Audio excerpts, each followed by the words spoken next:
بسم اللہ الرحمن الرحیم ان الحمد للہ نحمده ونستعینه ونستغفره ونعوذ باللہ من شرور انفسنا ومن سیئات اعمالنا من يهده الله فلا مضل له ومن يضلل فلا هادي له واشهد ان لا الہ الا اللہ وحدہ لا شریک له واشهد ان محمدا عبده ورسوله وبعد فإن خیر الحدیث کتاب اللہ وخیر الحدی حدی محمد صلی اللہ علیہ وسلم وشر الامور محدثاتها وكل محدثة بدعة وكل بدعة ضلالة وكل ضلالة في النار وقال عز وجل في القرآن المجيد اعوذ بالله من الشيطان الرجيم بسم الله الرحمن الرحيم يا أيها الذين آمنوا اتقوا الله حق تقاته ولا تموتن إلا وأنتم مسلمون وقال يا أيها الناس اتقوا ربكم الذي خلق من نفس واحدة وخلق منها زوجها وبث منهما رجالا كثيرا ونساء واتقوا الله الذي تسألون به والأرحام إن الله كان عليكم رقيبا وقال يا أيها الذين آمنوا اتقوا الله وقولوا قولا سديدا يصلح لكم أعمالكم ويغفر لكم ذنوبكم ومن يطع الله ورسوله فقد فاز فوزا عظيما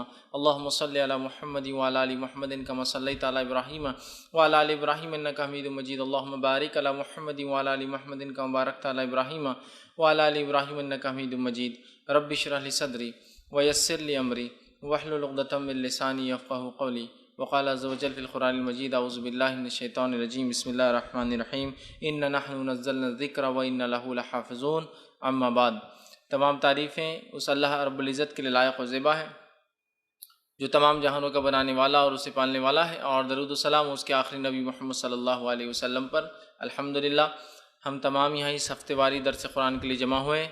انشاءاللہ عزیز اس مختصر سے وقت میں آج جس موضوع جس عنوان کے تعلق سے کچھ روشنی آپ کے سامنے ڈالنے کی کوشش کروں گا وہ ایک انتہائی اہم موضوع ہے، اور بہت ساری مرتبہ لوگ اس کے تعلق سے سوال کرتے ہیں، سوال پوچھتے ہیں، اور انشاءاللہ عزیز آج جو میرا عنوان ہوگا وہ ہے قرآن کا جمع اور تدوین۔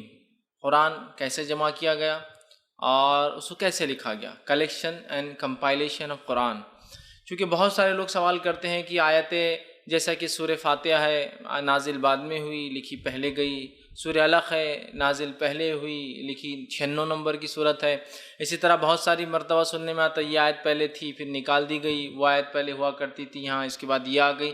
اسی طرح یہ بات بھی سننے میں آتی ہے کہ عثمان ابن عفان رضی اللہ عنہ کے دور خلافت میں آپ نے قرآن کو جمع کر کے جلا دیا تھا، سارے قرآن کو۔ بھئی یہ کیا ماجرا تھا، کیوں جلا دیا حضرت عثمان نے قرآن کو؟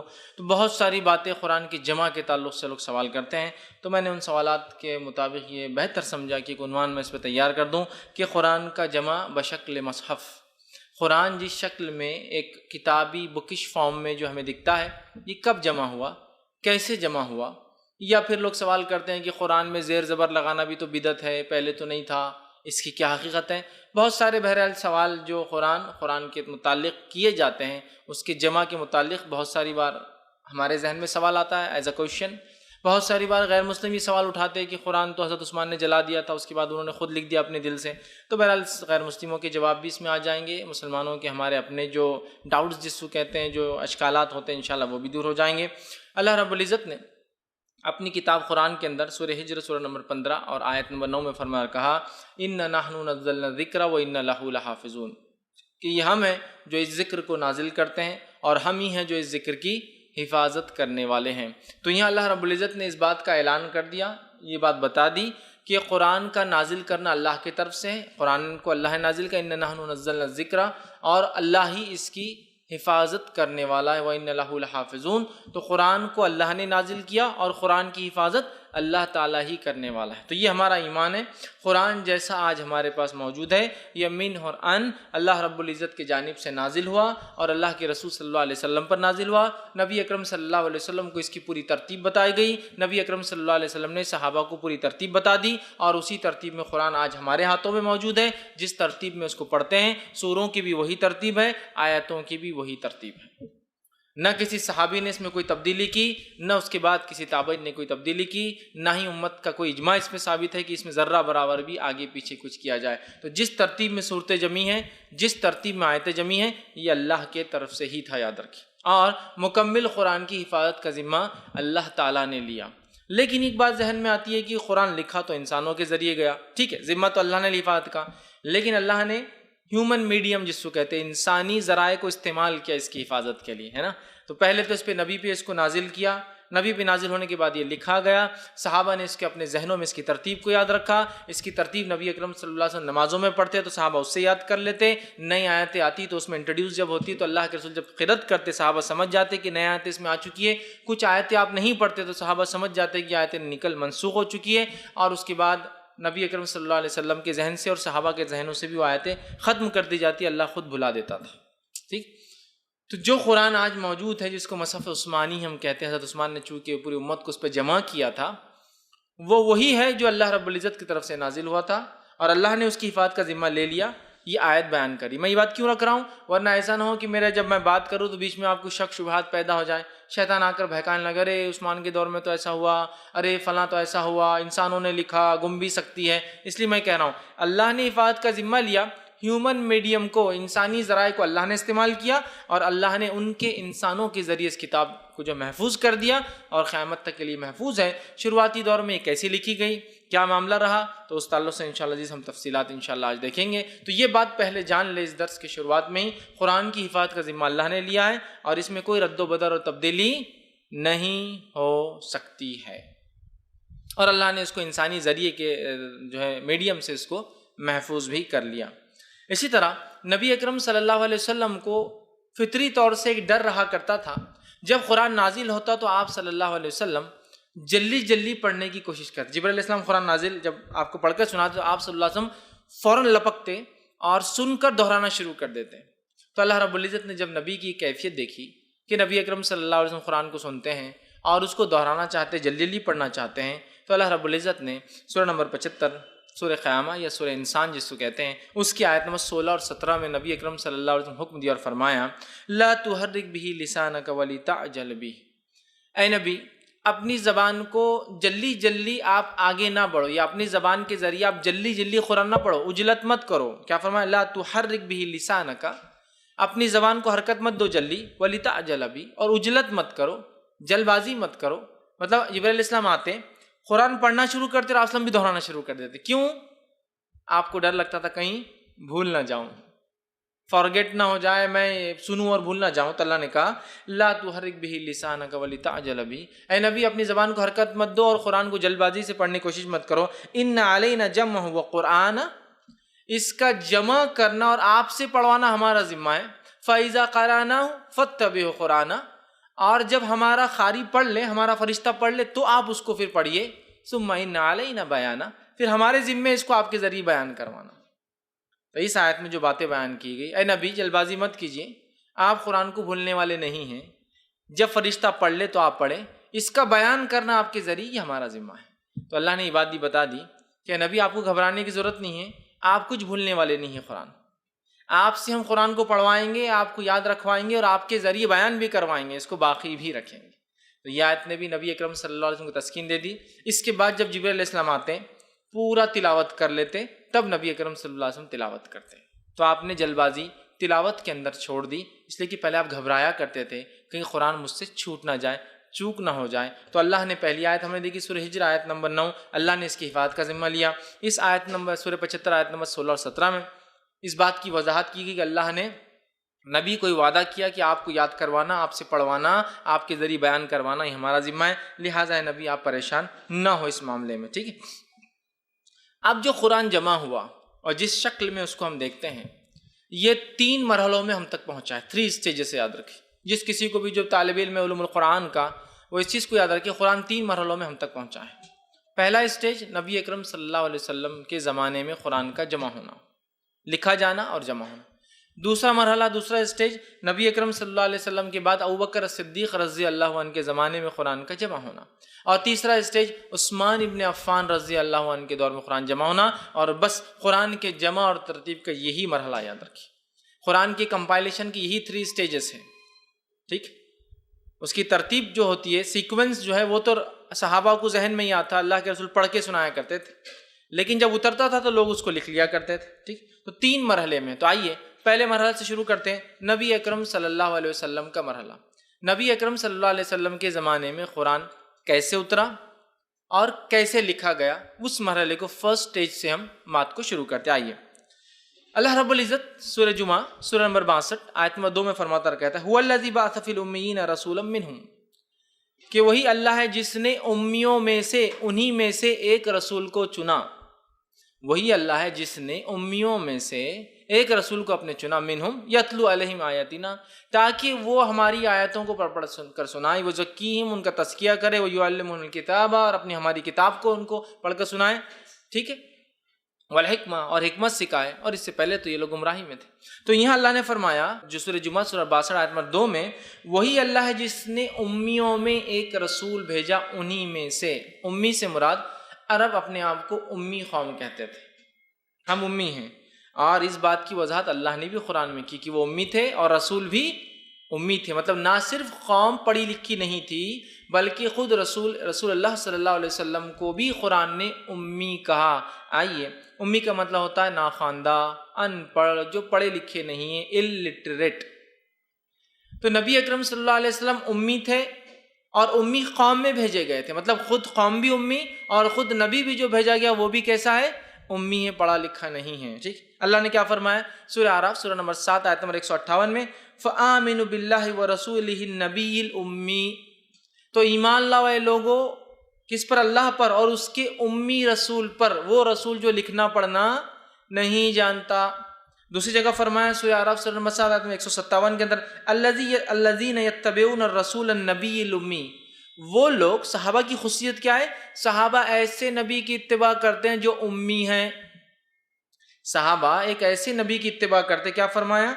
الذین یتبعون الرسول النبی الامی، کہ صحابہ وہ لوگ ہیں جو ایک امی رسول کی اتباع کرتے ہیں، ایک ایسے رسول کی اتباع کرتے ہیں جو ناخواندہ ہے، جو پڑھا لکھا نہیں ہے. تو قوم بھی امی، نبی بھی امی. لیکن یہاں ایک وضاحت کی ضرورت ہے، ایک وضاحت، کلیریفیکیشن کی ضرورت ہے. اگر میں آپ سے ایک عام زبان میں پوچھوں آج کے دور کے حساب سے، ٹریڈیشن کے حساب سے، کہ اس مجمع میں ایسا کون ہے جو بالکل پڑھا لکھا نہیں، جاہل ہاتھ اٹھائے. تو ایسے کتنے لوگ جو بولیں گے ہم میں سب سے بڑا ان پڑھ ہے. دوسرا بولیں گا نہیں یار اس سے بڑا ان پڑھ فیض بھائی میں ہوں. تیسرا بولیں گا سب سے بڑے جاہل تو ہم ہیں، ہم سے بات کرو فیض بھائی آپ. ایسا کوئی ہوں گا؟ بلکہ حالات یہ ہوں گی کہ جو پڑھا لکھا نہیں بھی ہے اور کوئی بازو والا بولیں گا تم نہیں نا پڑھے لکھے بولو، تو بولیں گا نہیں میں ایک بار گیا تھا اسکول، فیل ہو گیا، آیا کچھ بھی نہیں، میں بولوں. تو کوئی اپنے آپ کی جہالت کا اظہار کرتا ہے کہ بتائیے. لیکن اگر وہ جہالت ایک فخر کی علامت ہو تو،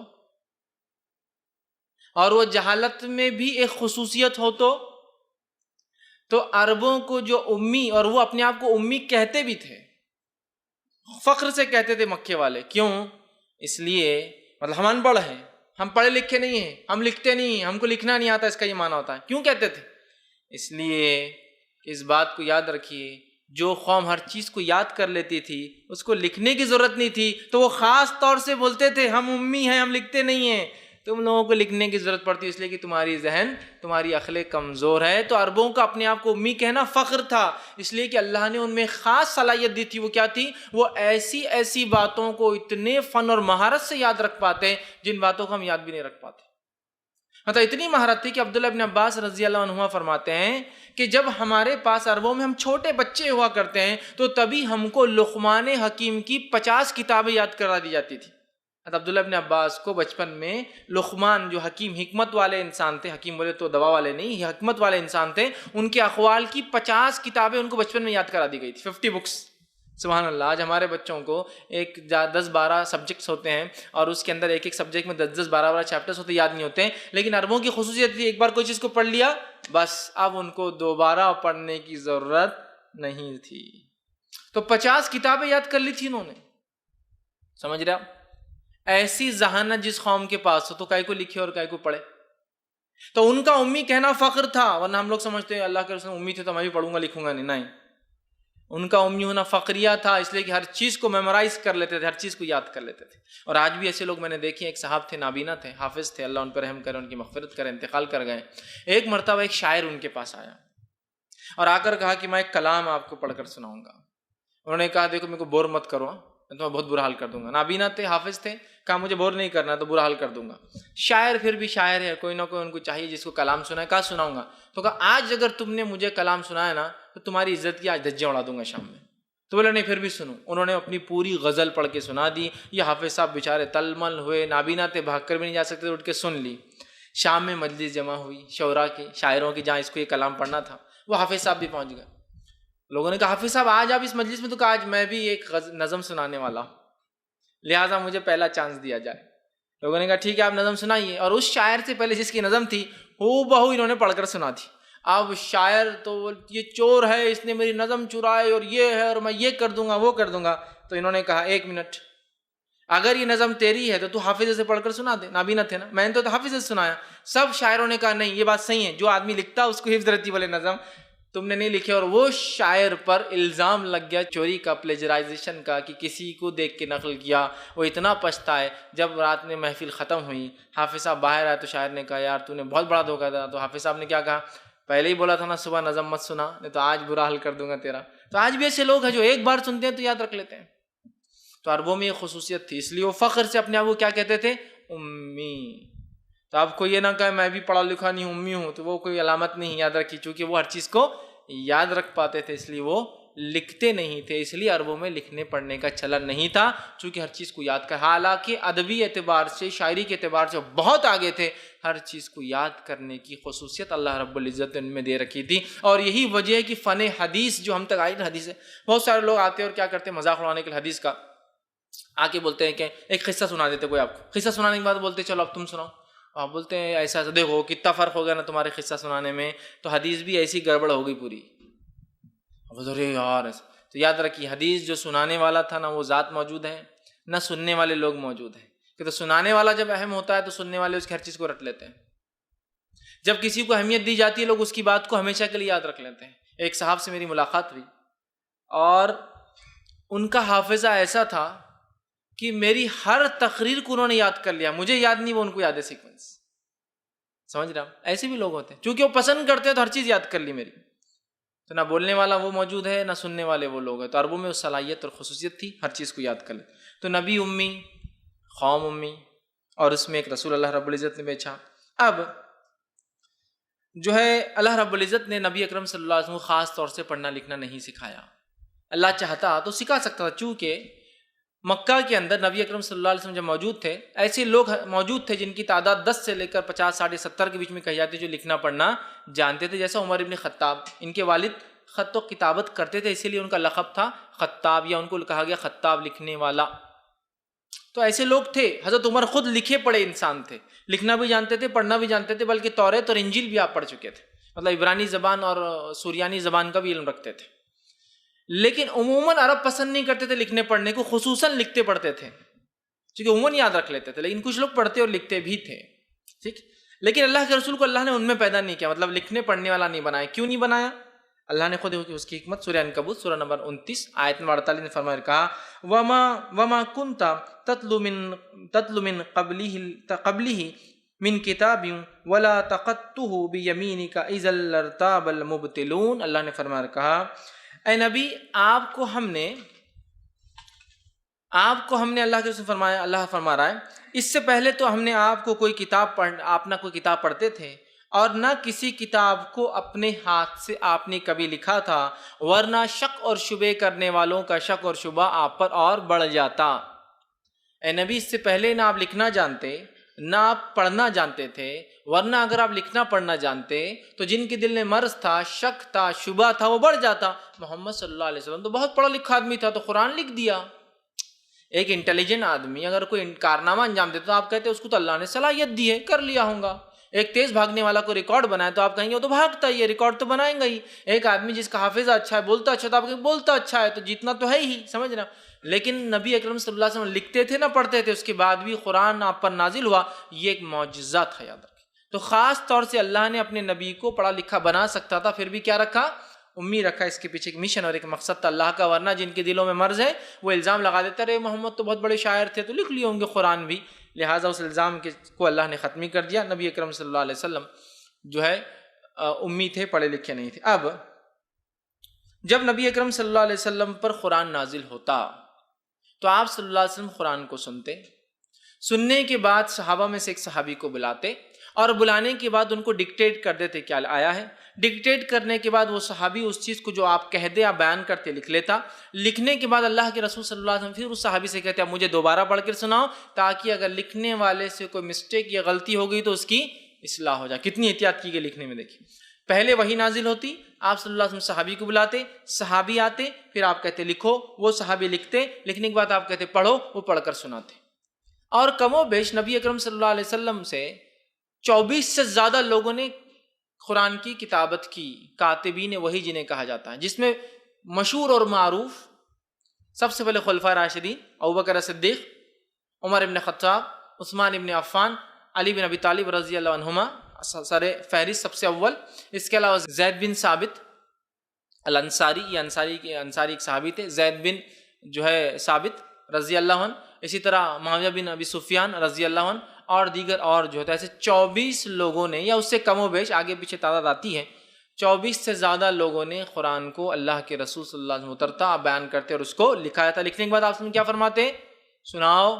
پھر وہ شخص جو لکھا سناتا, اور سنانے کے بعد آپ صلی اللہ علیہ وسلم اس کو سنتے. تو 24 سے زیادہ لوگوں نے اس کو لکھا, اور جس میں مشہور معروف خلفائے راشدین 4 ہیں. اسی طرح رسول اللہ صلی اللہ علیہ وسلم کے زمانے میں قرآن لکھا گیا, لیکن کتاب کی شکل میں نہیں تھا. رسول اللہ صلی اللہ علیہ وسلم کے زمانے میں قرآن لکھا گیا, لیکن بک فارم میں نہیں تھا. کیوں؟ آپ کو بول سکتے ہیں تو بدعت ہوگی نا, پھر جو کام نبی نے نہیں کیا وہ کیسا امت کرتی.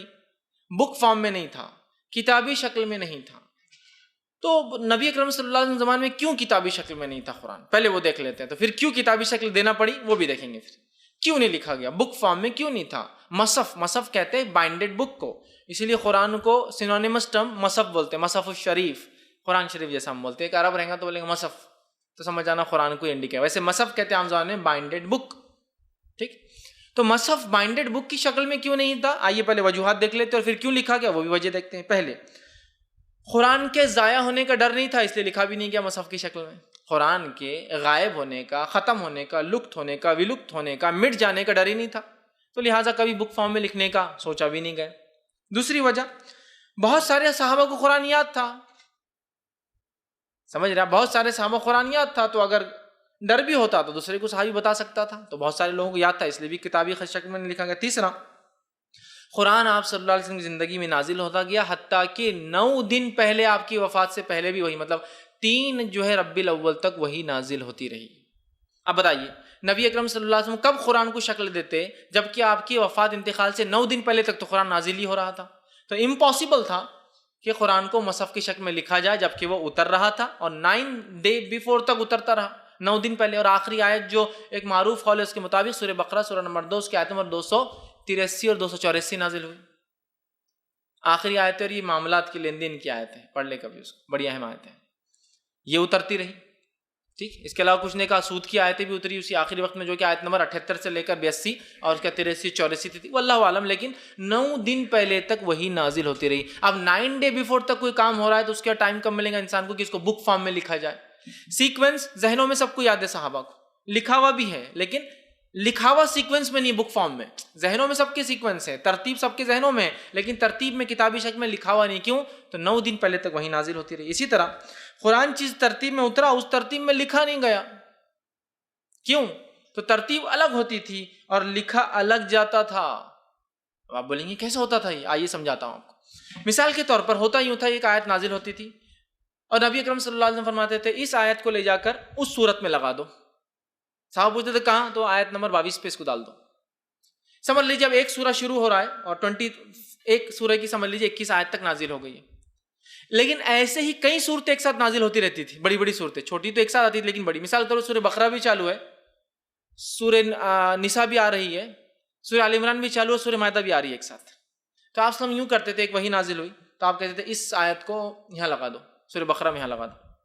ایک آیت نازل ہوئی, پھر اس کے بعد آپ سلام فرماتے تھے اس آیت کو سورہ نساء میں ڈال دو. سمجھ رہے آپ, جس ترتیب میں قرآن اترا اس ترتیب میں لکھا نہیں گیا, کیونکہ ترتیب اترنا اور ترتیب دونوں الگ ہے.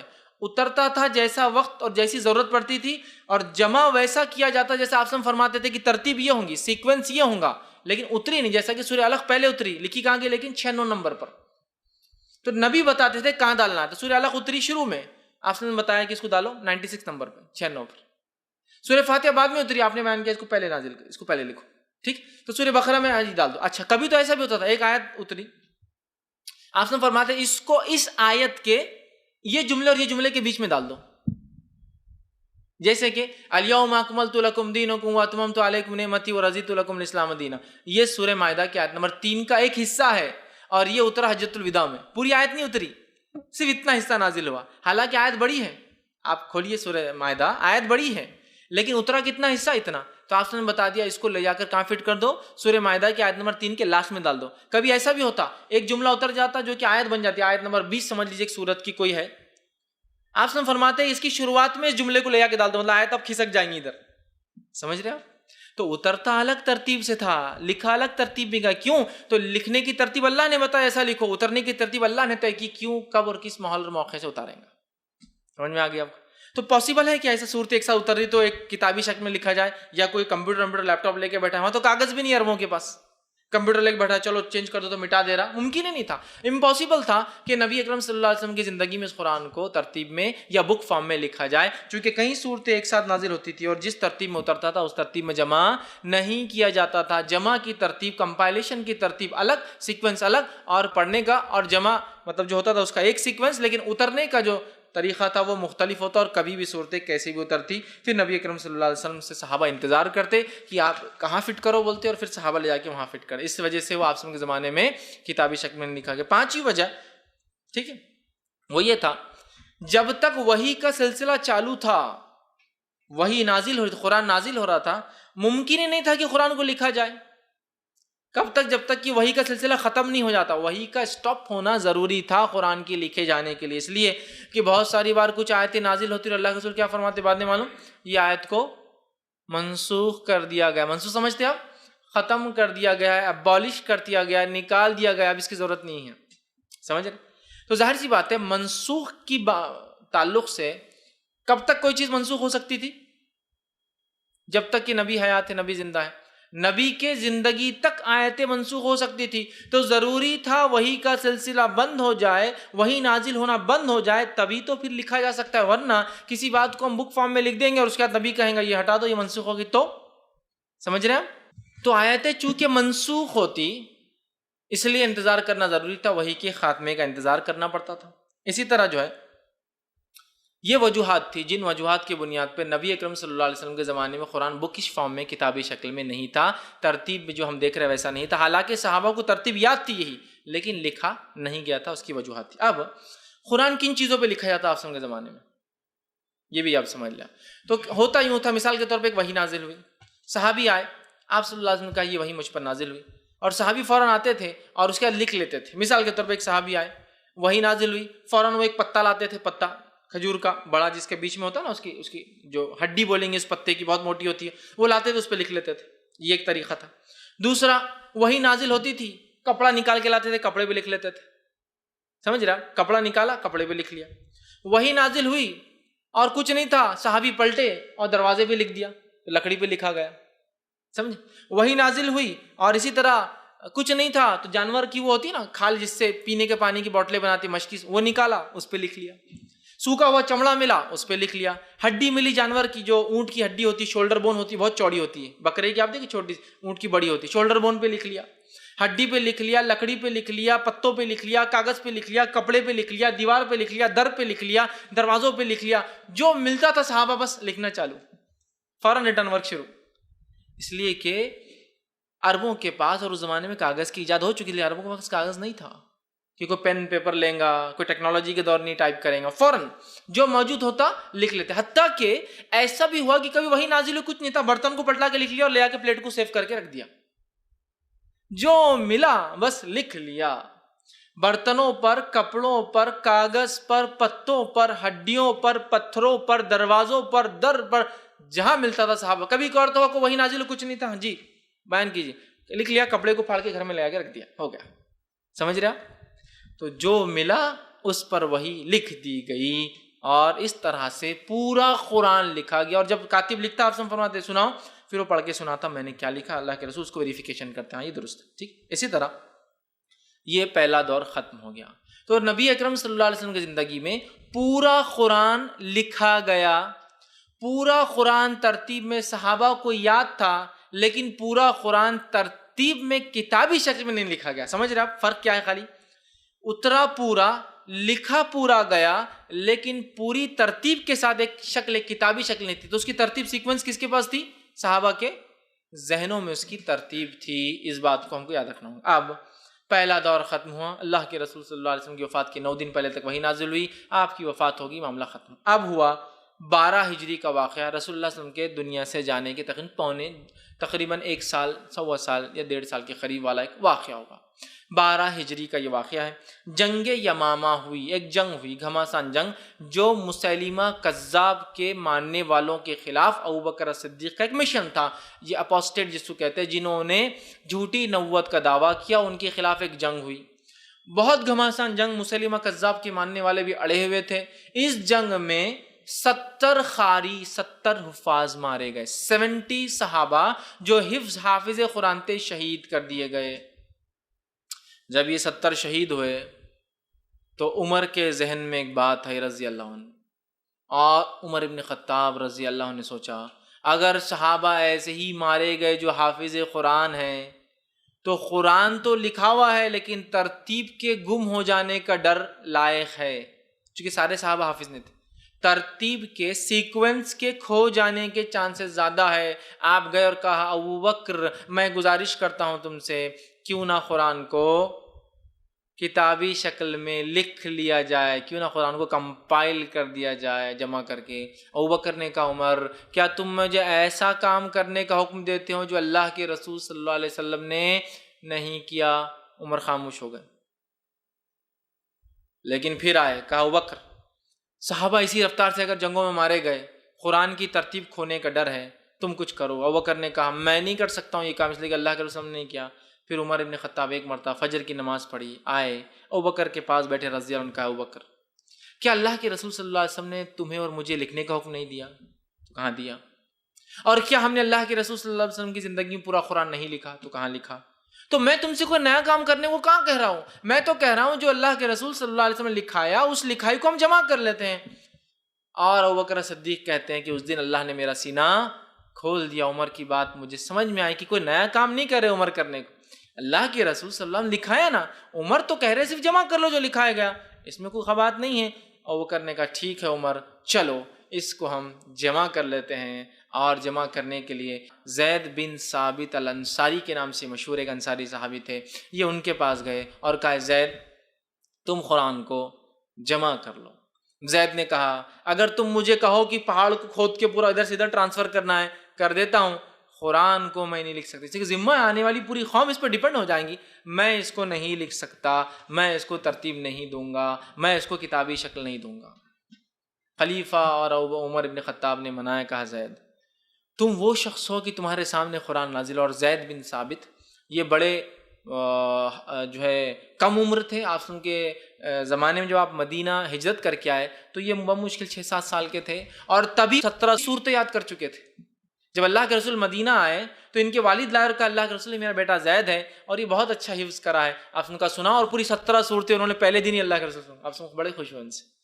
اور ہر سال ان کو کیوں چنا گیا؟ ہر سال جب رمضان میں اللہ کے رسول صلی اللہ علیہ وسلم جبرائیل کو قرآن سناتے جتنا اترا، اور جبرائیل آپ کو سناتے، تب زید بھی ساتھ میں قرآن سنتے. اور خصوصیت ان کی یہ تھی کہ آخری مرتبہ آپ کی زندگی کے آخری سال رمضان میں جبرائیل علیہ السلام نے اللہ کے رسول سے 2 بار سنا اور 2 بار سنایا، اور ان دونوں سما میں یہ بیٹھے ہوئے تھے.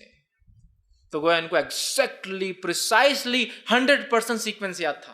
اور آپ رمضان کے بعد 2-3 مہینے میں انتقال کر گئے ربیع الاول کے اندر. تو ان کو ایگزیکٹلی سیکوینس یاد تھی. ٹھیک، اس لیے ان کا انتخاب کیا. ذہین تھے، کم عمر تھے.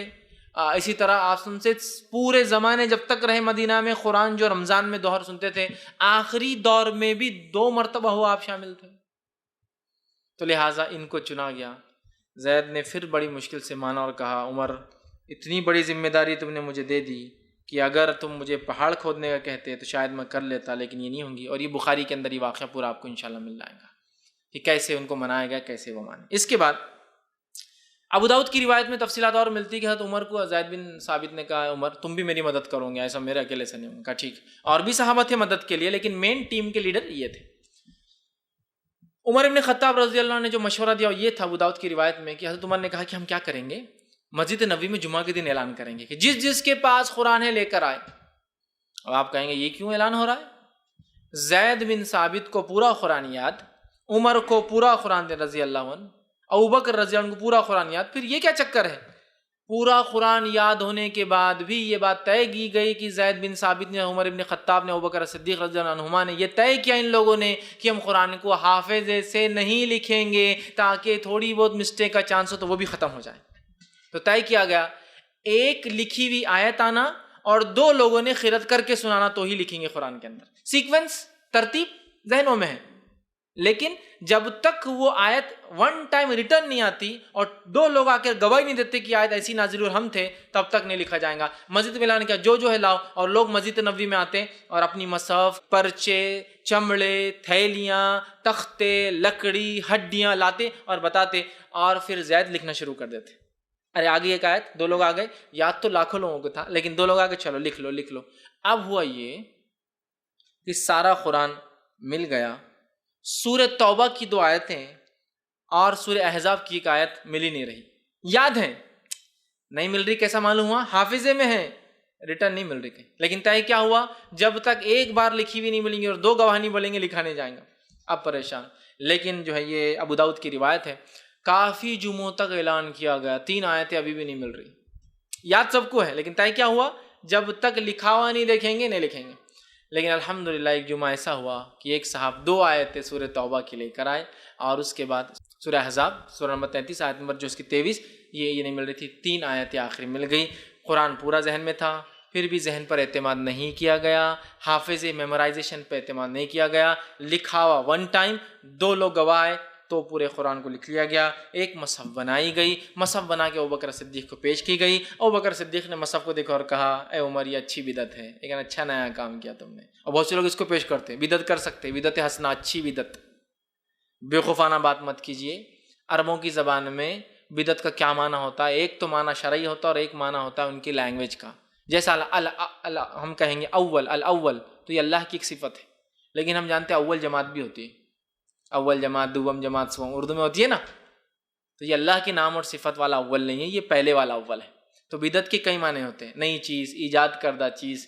لیکن دین میں بدعت حرام ہے، شریعت کے اصطلاح میں بدعت حرام ہے، لیکن عربوں کی زبان میں جو بدعت ہے وہ تو جائز ہے نا. گاڑی میں اچھی بدعت کی، اچھا الٹریشن کیا، میں نے گھر میں بدعت کر دی، نیا بنا دیا، جائز ہے نا، سمجھے؟ تو لنگوسٹکلی بول رہے ہیں آپ، زبان کے اعتبار سے بول رہے ہیں اچھا نیا کام کیا عمر تم نے، شرعی بدعت کی نہیں بول رہے ہیں آپ، اچھی بدعت کی بول کر، سمجھ رہے؟ پھر وہ کتاب آپ نے لی، اپنے پاس رکھ لی، ٹھیک. اور آپ کے انتقال کے بعد وہ کتاب پہنچی عمر ابن خطاب کی کسٹڈی میں. عمر ابن خطاب کے انتقال کے بعد آپ نے وصیت کی اور کہا یہ کتاب حفصہ کو دے دو جو اللہ کے رسول صلی اللہ علیہ وسلم کی بیوی تھی اور آپ کی بیٹی تھی. حفصہ کو دے دو، اور یہ کتاب حفصہ رضی اللہ عنہا کی کسٹڈی میں رہی. اس قرآن کا کیا ہوا انشاءاللہ حضرت عثمان کے دور میں پھر ہم دیکھیں گے، 3rd فیز آئیں گا، ٹھیک. تو یہ تھا دوسرا مرحلہ. اب قرآن کے جمع کا تیسرا اور فائنل مرحلہ، جس مرحلے کے بعد اس قرآن کو ہم کہتے ہیں مصحف عثمانی نام پڑا، کہ عثمان نے جس مصحف امت کو جمع کر دیا. عثمان ابن عفان کا دور آیا اور اسلامی سلطنت 5 ٹائمز بڑھ گئی جو عمر ابن خطاب کے زمانے میں تھی. ابوبکر صدیق کے زمانے تو بہت تھوڑی تھی، عمر ابن خطاب کے زمانے بڑی، لیکن وہ بڑی بھی کتنی تھی؟ 2 لاکھ اسکوائر مائلز، 2 لاکھ مربع میل تھی، مطلب 3.5 لاکھ کلومیٹر کی حکومت تھی ان کی. لیکن حضرت عثمان کے دور میں 5 گنا بڑھ گئی، 15 لاکھ مربع، 10 لاکھ مربع میل، جس کو ہم کہیں گے 10 لاکھ اسکوائر مائلز یا کلومیٹر میں اگر کیا جائے تو 16.7 لاکھ اسکوائر مائلز، تقریباً 20 سے 22 یا 23 یا 25 ملک جس میں ہوتے ہیں، اتنی بڑی ہو. اور آرمینیا اور آذربائیجان، رشیا کا جو حصہ تھا اب آزاد ہو چکا ہے، آرمینیا اور آذربائیجان کے بیچ میں مسلم فوجیں کھڑی ہیں، اور حذیفہ بن یمان رضی اللہ عنہ ایک صحابی کھڑے. تیسرے مرحلے کی بات ہو رہی ہے. ہوا یوں کہ ایک شامی فوجی خیرت سنا رہا ہے ایک جو ہے عراقی فوجی کو، خیرت سنا رہا ہے. اپنے خیموں میں فوجی بیٹھے تھے تو وہ گپ شپ بیکار کی باتیں نہیں کرتے تھے، خیرت سنا رہا ہے. تو شامی فوجی نے کہا اس عراقی فوجی کو میری خیرت تیری خیرت سے اچھی ہے. تو اس نے کہا میری خیرت تیری خیرت سے اچھی ہے. اور دونوں کھڑے ہو گئے اور شامی نے بھی اور عراقی نے بھی تلوار نکالی اور گلے پہ لے کے آگے ایک دوسرے کی. کہا اب اگر بولا اس کے آگے کچھ کہ تیری اچھی تو میرے ہاتھ سے گیا، اس نے تو نے بھی اگر کہا تیری اچھی تو میرے ہاتھ سے گیا. حذیفہ بن یمان موجود تھے، جھگڑے کو مٹایا اور فوراً چھٹی لی اور کہا کہ میں واپس جا رہا ہوں مدینہ. مدینہ پہنچے, فجر کی نماز پڑھی, رات پہنچے, فجر کی نماز پڑھی اور فوراً فجر کی نماز کے بعد مسجد نبی بیٹھ کے عثمان بہت بڑا مسئلہ ہے تم سے ڈسکس کرنا, بیٹھو. حذیفہ بن یمان یہ بہت مشہور اور معروف اور جلیل القدر صحابی ہے, یمن کے رہنے والے تھے, الیمان اسی لیے ان کو کہا جاتا ہے. اب وہ صحابی نے کہا رکو, تو عثمان رک گئے. کہا عثمان بڑا مسئلہ ہے, میں بھی زندہ ہوں, تم بھی زندہ اور کئی صحابہ زندہ ہے, اور یہ تابعین تلواریں نکال رہے ہیں خیرت کے اوپر. اگر ہم نے ان کو ایسے ہی چھوڑ دیا دنیا سے چلے گئے تو کاٹ دیں گے دوسرے قرآن کے پڑھنے پر. سمجھ رہے آپ؟ اور دونوں لوگ جو ہے وہ نہیں تھے جن کی زبان میں قرآن نازل ہوا. عربی تو تھی لیکن قرآن کی زبان میں نازل نہیں ہوا. اور عراق کی زبان اس زمانے میں عربی نہیں تھی اور نہ ہی شام کی زبان عربی تھی. یہ بعد میں عربی ممالک بنے. ٹھیک, عربی جو زبان بولی جاتی تھی وہ تھا یمن اور مکہ, اور اس کے اطرافی کچھ قبائل عربی بولتے تھے, یاد رکھیے. اصل عربی زبان یمن سے شروع ہوئی, یاد رکھیے, اور انہی سے حضرت اسماعیل نے سیکھی, حاجر علیہ السلام نے سیکھی, اور پھر وہ چلتی رہی. تو بس یہ عربی بولتے اور باقی غیر عرب ملک تھی, بعد میں عرب میں شامل ہوئے, عربی بولنے لگے, تو ان کی عربی زبان نہیں تھی. اب جھگڑا ہو رہا ان کا زبان کے.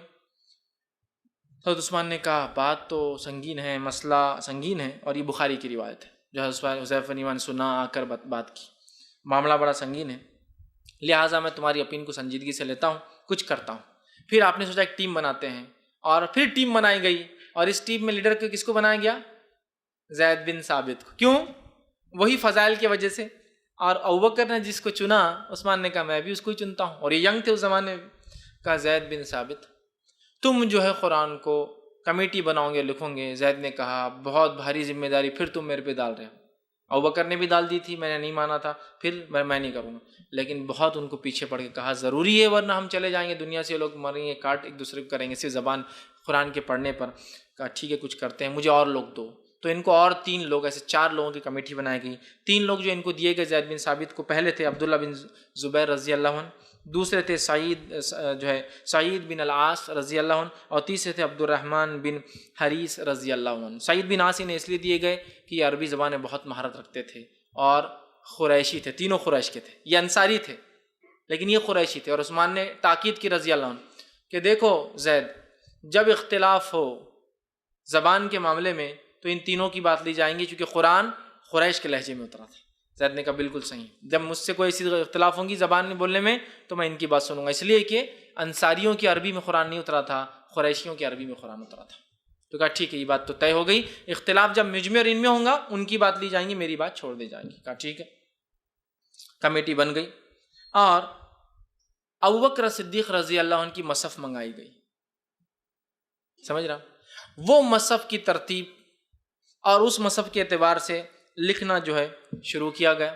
ٹھیک, اور شروعاتی دور میں کوفی اسکرپٹ, کوفی جو طریقہ ہے لکھنے کا, اس طریقے سے قرآن, جو کہ اس طرح چلن تھا, کوفہ کے نام سے وہ کوفی کہلاتی اسکرپٹ, اس اسکرپٹ میں قرآن کو لکھا جانے لگا. ٹھیک, اور جو ہے مصحف تیار کی گئی, اور 6 مصحف, ایک روایت میں 5 مصحف آتا ہے, 5 to 6 ڈفرنٹ کاپیز آف قرآن تیار کی گئی. اور وہ 5 اور 6 کاپی تیار ہونے کے بعد آفیشیلی اس کو عرب کے 6 علاقوں میں بھیج دیا گیا. ایک مصحف مکہ گئی, ایک مصحف شام گئی دمشق, ایک مصحف مصر گئی, ایک مصحف عراق گئی. ٹھیک, ایسے 6 مصحف تھے, 5 سے 6 مختلف علاقوں میں. ایک روایت میں آتا عثمان بن عفان رضی اللہ عنہ ایک مصحف اپنے لیے رکھی اور 5 مصحفوں کو بھیج دیا. صرف مصحف نہیں بھیجی, مصحف کے ساتھ خاری بھیجے کیسا پڑھنا ہے. وہ گئے اور حکم دیا گورنرز کو, گورنرز مصحف آفیشیل آ چکی ہے, خاری پڑھ کر سنائیں کیسا پڑھنا ہے, باقی ساری کتابیں قرآن جتنی چلن میں سب جمع کی جائے. گورنرز نے پوری کتابیں جمع کی جو ان کے پاس چلن میں تھی, اور اس کے بعد عثمان نے حکم جاری کیا جو کہ بہت ہی, جس کو ہم کہیں گے عام زبان میں ایک ڈیسائسو سٹیپ تھا لیکن نیسیسری سٹیپ تھا, بہت ہی خطرناک قدم تھا لیکن ضروری قدم تھا. کہا ساری مصحف جمع کی جائے, بحکم خلیفہ سب کو آگ لگا دیا جائے. عبداللہ ابن مسعود کھڑے اور کہا عثمان میں تمہارے اس فیصلے کے خلاف ہوں, تم اللہ کی کتاب کو کیسے جلا سکتے ہو. لیکن بعد میں عثمان نے اور جب دیگر لوگوں نے سمجھایا, بالاتفاق صحابہ کے اجماع کے, ان سارے قرآن کو جلا دیا گیا جو ان مصحف سے ہٹ کر تھے. اب آپ کہیں گے عثمان نے کیوں کیا یہ رضی اللہ عنہ؟ وہ اس لیے عثمان بن عفان یہ سوچ رہے تھے کہیں ایسا نہ ہو کچھ مصحف باقی رہے, جس کی وجہ سے اختلاف امت میں قرآن کے معاملے میں رہ جائے۔ کیوں ایسا؟ کیوں اختلاف کہہ سکتے ہیں؟ کیوں قرآن الگ تھا؟ اس لیے بہت سارے قرآن کی کاپیاں چلن میں تھی، وہ کاپیز تھی جو صحابہ کی پرسنل بکس تھی۔ جیسے کہ عبداللہ ابن مسعود بھی خاموشی سے قرآن اپنا لکھا کرتے تھے الگ سے گھر جا کر، لیکن رسول اللہ نے ویریفیکیشن نہیں کیا تھا اس کتاب کا۔ جیسے ٹیچر بچوں کو پڑھا رہا ہوں، آپ لوگ نوٹس بتا رہے ہیں، کچھ لوگ آ کے مجھ سے نوٹس چیک کراتے ہیں، میں اس کو چیک کرتا ہوں تو یہ آتھینٹک نوٹس ہے، لیکن کچھ نوٹس آپ بنا کے گھر لے جاتے ہیں، میں چیک نہیں کرتا ہوں، لہٰذا یہ ان آتھینٹک نوٹس ہے۔ تو بہت سارے صحابہ کیا کرتے تھے، گھر جا کے پرسنل لکھتے تھے۔ کچھ لوگ وہ سورے لکھتے تھے جو ان کو یاد نہیں ہو رہے، کچھ لوگ وہ صورتیں لکھتے تھے جو ان کو پسند ہے، کچھ لوگ وہ صورتیں لکھتے تھے جو ان کو لگتا ہے لکھنا چاہیے، کچھ لوگ وہ صورتیں لکھتے تھے جو ان کو سنے آتی تھی، آپ نے سنا اور لکھ لیا۔ سمجھ رہے آپ؟ پرسنل نوٹس تھے۔ امکان تھا کہ یہ پرسنل لکھے ہوئے قرآن آگے چل کے نقصان دہ ثابت ہو سکتے ہیں۔ جیسے کوئی کہے کہ عبداللہ ابن عباس نے تو اتنا ہی قرآن لکھا، قرآن اتنا ہی ہے۔ سمجھ رہے آپ کیا ہوتا تھا؟ حضرت عثمان نے کوئی قرآن میں کمی یا زیادتی نہیں کی، کوئی ترتیب کو نہیں بدلا۔ قرآن میں سوروں کی ترتیب وہی جو اللہ کی طرف سے اللہ کے رسول کو بتائی گئی تھی، آیتوں کی ترتیب وہی ہے جو اللہ کی طرف سے رسول اللہ صلی اللہ علیہ وسلم کو بتائی گئی تھی، کچھ چینج نہیں کیا، صرف سیکوینس آپ نے کیا، اچھے سے لکھوایا، آفیشیل کاپیز بنائی۔ اور حضرت ابوبکر کی مصحف میں اور بھی حرف تھے۔ اب یہ حرف کیا ہے؟ ایک بہت لمبا وہ ہے کہ قرآن 7 حرف میں 7 الگ الگ طریقوں سے نازل ہوتا تھا، وہ تھے، لیکن اب عثمان نے سوچا یہ باقی اب نہیں رکھے جا سکتے ہیں، لہٰذا کوئی ایک حرف پہ متفق ہو جاتے ہیں، اور جو آپ کو بہتر لگا آپ نے لکھ دیا، اور وہ ایک حرف ہمارے پاس موجود ہے آج کی قرآن کے شکل میں۔ تو اب یہ کاپیز اگر بچ جاتی ہے ایکسٹرا تو کیا کریں گے؟ یہ کاپیز نقصان دیں گی، اختلاف ہوں گی۔ آپ نے ساروں کو جمع کرایا، عبداللہ ابن مسعود بعد میں مان گئے اور آگ لگا دی گئی۔ یہ بہت خطرناک قدم تھا، لیکن ضروری اقدام تھے۔ جلا دی گئی اور یہ کاپی ختم کر دی گئی۔ تو پھر اب عثمان ابن عفان رضی اللہ عنہ کی مصحف کہاں ہے؟ تو الحمدللہ عثمان ابن عفان رضی اللہ عنہ کی 6 مصحف میں سے 2 مصحف آج بھی محفوظ ہے، اور یہ معجزہ قرآن کے علاوہ کسی دھارمک اور مذہبی کتاب کا نہیں۔ الحمدللہ نبی اکرم صلی اللہ علیہ وسلم کی وفات کے بعد 24 یا 25 ہجری میں یہ کام عثمان ابن عفان نے کرایا۔ نبی کے بعد 25 سال بعد جو قرآن لکھا گیا وہ آج تک موجود ہے الحمدللہ۔ توریت کا کوئی نسخہ موجود نہیں آج تک، اور انجیل کا کوئی نسخہ موجود نہیں آج تک۔ جتنے نسخے لیے گئے وہ عیسیٰ علیہ السلام کے 500 سال بعد لکھی گئی، 500 ایئر بعد۔ بدھ مذہب کی جتنی کتابیں بدھ کے دنیا کے جانے سے 300 سال بعد لکھی گئی، موسیٰ علیہ السلام کی دنیا سے جانے کے 1800 سال بعد توریت لکھی گئی۔ الحمدللہ قرآن کا معجزہ ہے، اس کے جس پر نازل ہوا اس کے جاتے ہی 25 سال میں لکھا گیا، اور الحمدللہ ثم الحمدللہ وہ نسخہ آج بھی موجود ہے۔ یہ اس کی خصوصیت ہے، یاد رکھیے۔ اور ایک نسخہ توپکاپی میوزیم استنبول ترکی کے اندر آج بھی موجود ہے جو عثمان بن عفان نے لکھوایا تھا، اور دوسرے نسخے کے تعلق سے آتا ہے کہ یہ جو ہے تاشقند کے اندر دوسرا نسخہ آج ہی موجود ہے، اور ایک قول کے مطابق Berlin museum of natural history کے اندر ایک تیسرا نسخہ موجود ہے۔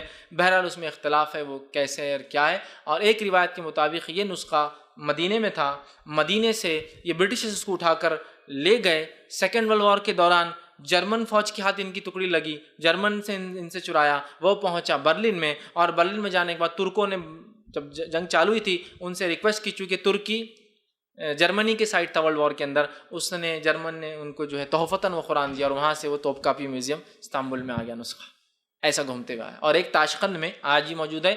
تاشقند کے نسخے کے تعلق سے کچھ لوگ اختلاف کرتے ہیں یا نہیں ہے، لیکن جو توپکاپی میوزیم استنبول میں سے کوئی اختلاف نہیں کہ عثمان ابن عفان کے دور کا نسخہ ہے۔ الحمدللہ کسی مذہب کی کتاب کی یہ خصوصیت نہیں جو اس کتاب کی خصوصیت ہے۔ حافظہ ہے جن پہ اترا وہ بھی موجود ہے، جس پر اترا وہ جانے کے 25 سال بعد اس کتاب کو محفوظ کر لے گا، کوڈیفائی کر لے گا۔ عثمان نے نہ کوئی چیز ایڈ کی، نہ کوئی چیز نکالی، نہ کوئی چیز ڈالی، سوائے ترتیب کی اور قرأت کا جو اختلاف ہو رہا تھا اس کو ختم کرنے، اور حرف کا جو اختلاف تھا اسے ختم کرنے کے لیے جمع کیا، اور باقی نسخوں کو جلا دیا گیا۔ یاد رکھیے جو ہے تاشقند میں ایک جو ہے نسخہ موجود ہے، اسی طرح جو ہے عثمان بن عفان نے دوسری جو ہے جلانے کا حکم دے دیا، اور وہ تمام مصحفیں جلا دی گئی۔ اس کے بعد ابوبکر صدیق کی مصحف ابھی بھی باقی تھی جو کہ حفصہ رضی اللہ عنہ کے پاس تھی، رضی اللہ عنہ کے پاس۔ عثمان نے کہا حفصہ اسے مجھے دے دو، اب یہی ایک چیز باقی جس سے اختلاف ہو سکتا ہے۔ حفصہ نے کہا یہ تو امانت ہے، میرے والد نے مجھے دیا تھا، یہ تو عثمان تم کو کبھی نہیں مل سکتی۔ عثمان ابن عفان دنیا سے چلے گئے، ان کا انتقال ہو گیا، ایک مصحف باقی تھی، اختلاف کا ایک دروازہ ابھی بھی کھلا تھا اور وہ مصحف ان کی کسٹڈی کے اندر تھی۔ تو عثمان ابن عفان نے جو مصحف کے لیے اسٹائل اختیار کیا تھا وہ کوفی تھا۔ اسی طرح اب دور آیا علی بن ابی طالب کا، لیکن مصحف کے ترتیب کے دور ختم ہوئے، جمع کا دور ختم ہوا، پہلا اللہ کے رسول صلی اللہ علیہ وسلم، دوسرا ابوبکر صدیق، تیسرا عثمان ابن عفان، ختم ہوا۔ آج جو قرآن آپ اور میں پڑھتے ہیں وہ عثمان ابن عفان رضی اللہ عنہ کا جمع کرتا ہے، اسی لیے عثمان ابن عفان کا ایک لقب ہے جامع القرآن، قرآن پہ امت کو جمع کر دینے والا عثمان ابن عفان۔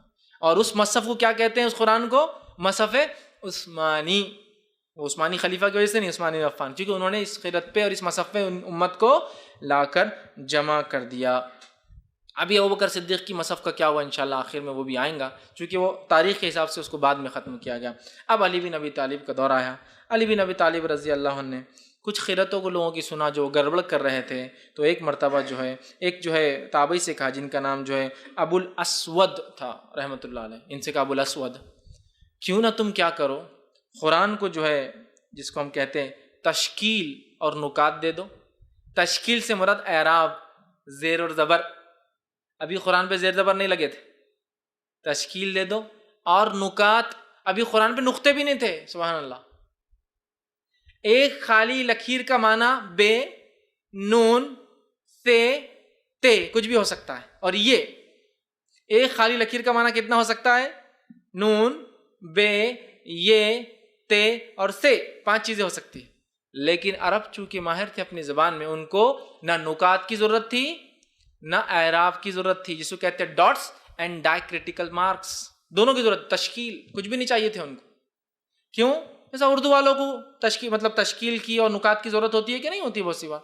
جیسا ایک مثال کے طور پر کاف تے الف، ایک کاف تے الف نے انسان کو کاٹ لیا تو کیا بولتے ہیں آپ اس کو؟ ایک کتا۔ تو اب میرا سوال ہے کاف پہ پیش کہاں ہے وہاں، تے پہ تجدید کہاں ہے وہاں، پھر بھی آپ کیا پڑھتے؟ کتا کیوں نہیں پڑھتے اس کو؟ ایک کتے نے انسان کو کاٹ لیا، کانٹیکسٹ میں سوٹیبل ہی نہیں ہے، وہ کتا ہی ہوں گا وہ، ہے نا؟ تو جیسا ہم کو بھی ضرورت نہیں اعراب کی، عربوں کو تو نکات کی بھی ضرورت نہیں، پوائنٹ کی بھی ضرورت نہیں تھی۔ اب ایک گول ہے تو فے بھی ہو سکتا ہے، خاف بھی ہو سکتا ہے، ایک لائن ہے تو وہ 5 چیزیں ہو سکتی، یہ، تے، نون، بے اور سا ہو سکتا ہے۔ ایک ہے جیسا لکھا ہو تو ہے بھی ہو سکتا ہے، خے بھی ہو سکتا ہے اور جیم بھی ہو سکتا ہے۔ لیکن ان کو پتا تھا کیا ہے وہ، الحمد الحمدی معلوم تھا، الحمد الحمد الحمد نہیں پڑھتے تھے وہ، حمد حمدی تھا، ہے تھا، اس کو جیم یا خے بھی نہیں پڑھتے تھے وہ، کیونکہ ان کی لینگویج تھی۔ تو حضرت علی نے کہا ابو الاسود سے، ابو الاسود اس کو کیوں نہ تم تشکیل دے دو، نکات دے دو، تاکہ خیرت میں۔ ابو الاسود نے کہا امیر المومنین یہ ذمہ میرے سے نہیں ہونے والا۔ دیکھیے صحابہ، تابعین، تبع تابعین، ہمارے اسلاف ذمہ داری لینے سے ڈرتے تھے، اور ہمارا حال کیا ہے؟ یہ کام کون کرے گا؟ میں کروں گا جی، کیسا نہیں، دوسروں کو گرا کے میں کروں گا۔ یہ لوگ بولتے تھے نہیں میں نہیں لے سکتا ہوں ذمہ داری، بڑا کام ہے، غلطی ہو جائیں گی تو پکڑ اتنی بڑی، اللہ کی کتاب کا معاملہ۔ بہرحال یہ تب تو نہیں مانے، لیکن حضرت علی کے دور کے بعد ان کو بات سمجھ میں آنے لگی، اور عبد الملک بن مروان کے دور میں انہوں نے اس چیز پہ راضی ہو گئے، اور تقریباً 50 ہجری سے لے کر 69 ہجری کے دوران کبھی تو بھی انہوں نے بات طے کی اور کہا ٹھیک ہے میں تشکیل دے دیتا ہوں، اس لیے کہ امیر المومنین نے میرے کو تشکیل کا حکم دیا تھا۔ تو اب 2 گروپ نے مل کر کام کیا، ٹوٹل 3 لوگوں نے مل کے 2 کام کی۔ پہلا گروپ تھا یحییٰ بن یمار رحمۃ اللہ علیہ، اور نصیر بن عاصم رحمۃ اللہ علیہ، یہ دونوں نے مل کر طے کیا کہ نکات لگائیں گے۔ اور اسی وقت سعید بن مسیب اور ابن سیرین رحمۃ اللہ علیہ، یہ دونوں نے نکات لگا دیے تھے، لیکن اپنے پرائیویٹ مصحف میں، پبلک نہیں، پرائیویٹ۔ لیکن حکومت کی طرف سے جب پہلا حکم جاری ہوا تو یہ 2 یحییٰ بن یمار اور اس کے بعد نصیر بن عاصم، لیکن پرائیویٹلی 2 تابع کر چکے تھے یہ کام، لیکن حکومت کے لیول پہ ان 2 کو حکم دیا گیا کہ تم نکات دو، نکات۔ تو انہوں نے کہا نکات دیں گے کیسا؟ تو کہا کم از کم 1 اور زیادہ سے زیادہ 3، اس سے زیادہ نقطے نہیں دیں گے ہم، کم سے کم 1 رہیں گا، اور میکسیمم 3 ڈاٹس سے زیادہ ہم یوز نہیں کریں گے۔ ٹھیک 1، 2 اور 3 میں پورا کام کرنا ہے ہم کو، با، نون، قاف، فا، زوئیں کا زا، ضاد، ٹھیک ہے۔ تو یہ سب 1 نقطے سے چلتے ہیں نا، اسی طرح قاف 2 نقطے سے چلتا، تا 2 نقطے سے چلتا ہے، یا 2 نقطے سے چلتا ہے، سا 3 نقطے سے، اس کے اوپر نہیں دیں گے۔ اسی اصول کو استعمال کر کے پھر اردو نے چیم اور سا اور رے کے اوپر 3 نقطے، اور ڑا اور بہت ساری چیزیں ایجاد کر لی، بہرحال الفاظ اضافی کی۔ بہرحال تو کہا 3 تک روکیں گے، اسی وقت ابو الاسود رحمۃ اللہ علیہ نے کہا میں تشکیل کا کام کرتا ہوں، تشکیل زیر زبر پیش میں دوں گا، لیکن طے یہ ہوا کہ یہ تشکیل اور نقطے الگ رنگ میں لکھے جائیں گے، کیوں؟ تاکہ لوگوں کو معلوم ہو پہلی مصحف میں یہ نہیں تھا، اتنے احتیاط کرتے تھے، تشکیل اور نقطے لال کلر میں لکھے جاتے تھے اور باقی عربی کالے کلر میں لکھی جاتی ہے، تاکہ پتہ چل جائے بھائی ایڈیشن سے ہمارے کیے ہوئے کلر کے چینج سے۔ تو بہرحال یہ ہوا پھر اس کے بعد نقطوں کا اور اس کا دور۔ اس کے بعد جو ہے یہ طے کیا گیا کہ آیت کو بھی تھوڑا سا ڈفرینشیٹ کرتے ہیں بعد کے اور زمانے میں، ایک صدی بعد، کہ آیتیں کہاں رکتی ہے، بہت سے لوگوں نے سمجھا تو کہا 3 نقطوں سے آیت کو ڈفرینشیٹ کریں گے، 3 ڈاٹس 1 2 3۔ پھر بعد کے دور میں 2 صدی بعد سوچا کہ 3 ڈاٹ سے مشکل ہو رہی ہے تو گول، اور آج تک وہ گول والا سسٹم چل رہا ہے۔ پھر اس کے بعد 2-3 صدی بعد یہ ہوا کہ وہ گول بھی ٹھیک نہیں، اس میں کچھ نمبر لکھ دی جائے تو پھر 1 2 3 4 5 6 لکھنا شروع کیا گیا، سمجھ رہا؟ تو پھر پہلے 3 نقطے، پھر گول، اور گول میں اب نمبر لکھے جاتے ہیں، اور آج تک وہ گول میں نمبر۔ پھر سوچا گیا کہ 5 آیتوں پہ کچھ روکیں گے تو خمس ڈالا گیا، خمس 5 آیتوں کے بعد خمس لکھا جاتا تھا، 10 آیتوں کے بعد عشر لکھا جاتا تھا۔ پھر تھوڑے دن بعد 1-2-3 صدی بعد لوگوں نے کہا یہ خمس عشر بہت مشکل ہو رہا پڑھنا، تو خمس کی جگہ چھوٹا خے اور عشر کی جگہ چھوٹا عین لکھ دیا گیا۔ ابھی بھی آتے ہیں نا خے اور عین، وہ اسی کا ہے۔ خمس مطلب 5 آیتیں ختم ہو رہی، 10 آیتیں ختم ہو رہی۔ پھر سوچا گیا رکوع ایک نماز میں کتنا پڑھا جائے، تو کہا چلو رکوع نکالتے، جو ابھی بہت معروف ہے۔ تو رکوع کے لیے رے کاف واو عین رکوع ہے نا، کاف بھی کبھی کبھار لکھا ہوا تھا، تو رکوع ایجاد کی گئی، کیوں کہ نماز میں کتنا پڑھا جائے۔ پھر اس کے کئی زمانے بعد سوچا کہ یار مہینے میں قرآن کو پڑھا جائے تو اس کے لیے کچھ تقسیم کریں گے، تو بولے پارا بنائیں گے، تو پھر 30 پارے بنائے گئے۔ یہ سب بات کی تقسیم ہے۔ نبی اکرم صلی اللہ علیہ وسلم کے دور میں صرف اور صرف سورہ اور آیت تھی، یہ رکوع، پارے، خمس، عشر اور منزل اور پارے سب بعد میں۔ تو بولے 30 دن میں پڑھنے گے، تو بولے پارے۔ اس کے بعد کسی نے سوچا اگر 7 دن میں کسی کو پڑھنا ہے تو بولے منزل، تو قرآن میں 7 منزل، 30 پارے، اور ہر اس میں رکوع اور خمس ہے اور عشر ہے، ٹھیک۔ یہ سب چیزیں بعد میں لگی، لیکن بعد میں لوگوں نے مان لیا، تو ابھی تو پارٹ آف قرآن ہی پورا، ورنہ پہلے زمانے میں الگ رنگ میں لکھا جاتا تھا، لکھا گیا تاکہ لوگ اس کو پڑھ سکیں۔ اسی طرح جو ہے شروع سے آخر تک جو ہے سوروں کی ترتیب آیتوں میں کوئی تبدیلی نہیں لائی گئی، ٹھیک ہے۔ پھر رکوع بنائے گئے، نکات لکھے گئے اور تمام چیزیں ہوئی۔ اب ہوا یہ کہ حضرت حفصہ رضی اللہ عنہا کا 41 ہجری میں انتقال ہوا۔ 41 ہجری میں جب انتقال ہوا تو مروان بن حکم گورنر تھا مدینہ کا، جو ہی اسے خبر ملی فوراً دوڑا، سپاہیوں کو گھر میں بھیجا، انتقالی خبر ملتے اور کہا وہ مصحف سب سے پہلے نکال کے لاؤ، اس لیے کہ وہ مصحف ایک راستہ ایسا باقی ہے جس سے امت میں اختلاف پھیل سکتا ہے۔ مصحف لائی گئی اور مروان نے لوگوں سے کہا لوگوں میں اس مصحف کو نہ جلاتا، اگر مجھے اس سے اختلاف ہونے کا ڈر نہ ہوتا، یہ اکیلی بچی، اور عثمان نے جس پہ اتفاق کر دیا، امت کو جمع کر دیا، کہیں اس میں اختلاف نہ ہو، اور آپ نے اس مصحف کو جلا ڈالا۔ تو سمجھ رہے آپ قرآن کیوں جلایا گیا؟ اس کے پیچھے حکمت تھی۔ قرآن کو کیوں اعراب نقطے لگائے گئے؟ یہ کوئی بدعت نہیں تھی۔ نبی اکرم صلی اللہ علیہ وسلم کے زمانے میں قرآن ویسے ہی پڑھا جاتا ہے جیسے آج اعراب کے ساتھ اور نقطوں کے ساتھ پڑھا جاتا ہے، لیکن یہ سہولت کے لیے کیا گیا۔ تو بہت سے لوگ بولتے ہیں نا قرآن میں اعراب بھی تو بدعت ہے، قرآن کا جمع بھی بدعت ہے، بیوقوفانہ باتیں کر کے اپنے آپ کو ذلیل اور جو ہے رسوا اور جاہل مت ثابت کرے کوئی انسان، اس لیے کہ یہ حکمت تھی اور ضرورت تھی۔ کیا پہلے قرآن کو جیسا آج پڑھا جاتا ویسے نہیں پڑھا جاتا، زیر زبر کے ساتھ پڑھا جاتا، لکھا نہیں پڑھا تو جاتا تھا نا، بغیر نقطوں کے بھی پے جو سے تھا، یا تھا، جیم تھا، ہے نا، یہی تھا نا۔ تو لکھنے میں کیا جا رہا ہے جب وہ چیز پڑھی ہی جاتی ہے؟ نبی اکرم صلی اللہ علیہ وسلم تو لکھایا تھا نا اپنے زندگی میں، پھر جمع کرنے میں کیا مطلب جب لکھایا تھا نبی نے؟ تو لوگ اس کو بدعت ثابت کر کے پھر ہر بدعت کو جواز دیتے ہیں، یہ سب فالتو باتیں، ایسا نہیں کرنا چاہیے۔ اس کے بعد وہ قرآن جو لکھا گیا تھا آخری ختم کر دیا گیا، اور یہ 3 اہم مرحلے اور سٹیجز تھے جن مرحلے اور سٹیجز میں قرآن جمع کیا گیا اور ہم تک پہنچا۔ بہت سارے لوگ پریشان ہوتے ہیں کیسے جمع کیا، کیا ہوا، تو میں نے کوشش کی کہ ساری باتیں اس کی جمع کے تعلق سے لکھ دوں، آیتیں آ رہی ہے، کہاں لگنا ہے، کیسے لگنا ہے، کتنا ٹکڑا لگنا ہے، کتنا نکلنا ہے، کیا کرنا ہے، سب نبی اکرم صلی اللہ علیہ وسلم بتاتے تھے۔ آپ کی وفات کے بعد صحابہ کو ترتیب یاد تھی، اس کے بعد آپ کی وفات ڈر محسوس ہوا کہ قرآن کہیں ختم نہ ہو جائے، حافظوں کے ضائع ہونے سے اس کی ترتیب نہ ضائع ہو جائے، لہٰذا پھر لکھا گیا۔ آپ صلی اللہ علیہ وسلم کا دور پہلا دور تھا، ابوبکر صدیق کا دور دوسرا تھا، جو ہے عمر ابن خطاب کے دور میں کوئی تبدیلی نہیں آئی چونکہ ضرورت ہی محسوس نہیں ہوئی، عثمان ابن عفان کے دور میں جو تیسرا دور تھا قرآن کو لکھا گیا، علی بن ابی طالب کے دور میں نکات وغیرہ لگائے گئے۔ کچھ لوگ کہتے ہیں حجاج بن یوسف نے حکم دیا تھا، لیکن زیادہ بہتر قول جو تھا میں نے آپ کے سامنے وہ رکھا، ورنہ اور بھی بہت ساری روایتیں آتی ہیں۔ اور اس کے بعد رکوع اور خمس اور عشر اور پارے اور منزلیں اور بہت ساری چیزیں لگتی گئی، خیرت کے اعتبار سے، سہولت کے اعتبار سے۔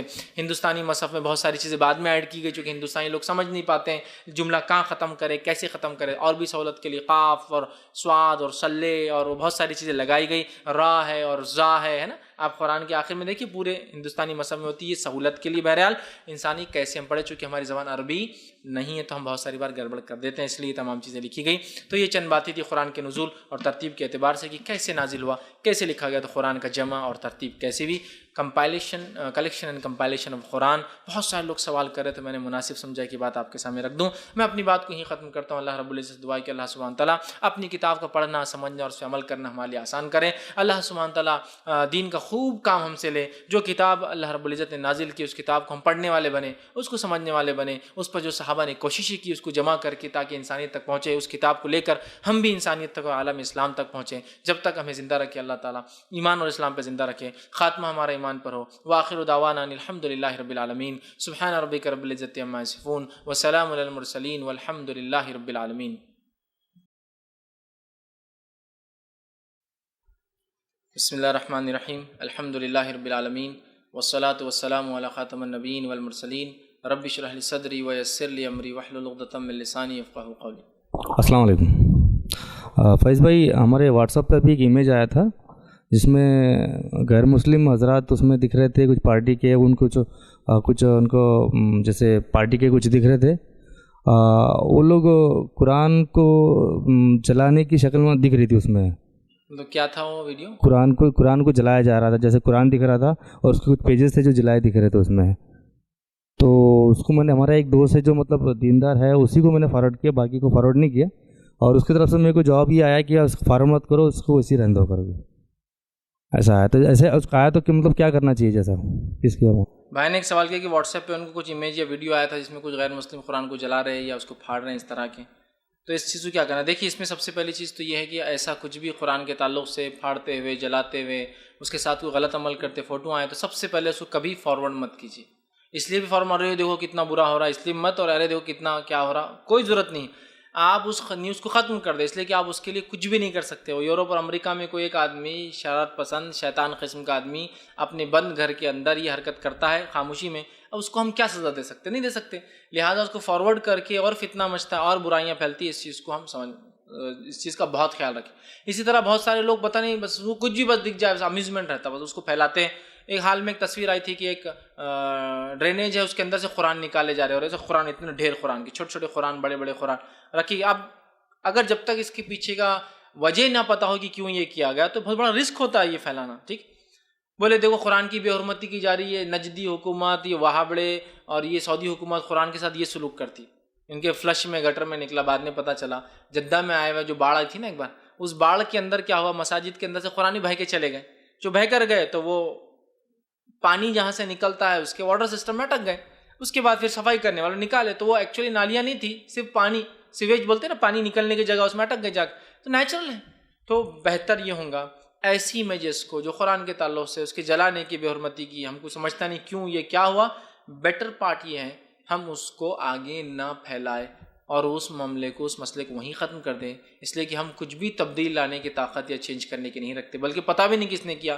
اور بہت ساری بار حقیقت میں ایسے واقع ہوتے بھی نہیں، یہ اینیمیٹڈ چیزیں ہوتی ہیں، بیٹھے بیٹھے کسی نے بنا دیا مسلمانوں کو ستانے کے لیے. یا بہت سارے مسلمان خود بناتے ہیں، کیوں کہ جھوٹی بات کر کے جوش میں لائے، کم از کم لوگ نیکی تو کریں گے نا. تو میں کہوں گا بالکل مت پھیلائیے، فارورڈ مت کیجیے، آگے مت بڑھائیے، بات کو ختم کر دیجیے، اللہ سے دعا کیجیے اور خود قرآن پہ عمل کیجیے. لوگوں کو عمل سے ثابت کر دیجیے کہ اس کتاب کی بے حرمتی تم چاہے کتنا کرو، نہ ہو سکتی تھی، نہ ہو سکتی ہے، نہ ہوں گی کبھی خیال. ٹھیک ہے، تو ہم عمل سے بتائے، ورنہ عمل تو خالی اور قرآن کے ساتھ یہ ہوا، قرآن کے ساتھ پڑھا کب تو نے اس کو، جس کے ساتھ تجھے بہت برا لگ رہا پڑھ تو صحیح، اس کو ہاتھ میں تو لے. کبھی زندگی میں تو نصیب نہیں ہو ہاتھ میں لینا، پڑھنا نہیں آتا اور بڑا اس کو دکھ ہو رہا. دکھ ہونا چاہیے، لیکن یہ کیسا دکھ کہ جس کتاب کو پڑھنا اور عمل کرنے کا حکم ہے، خود تک پڑھتے نہ عمل کرتے اور دکھ بڑا ہوتا ہے اس کو کچھ ہو تو.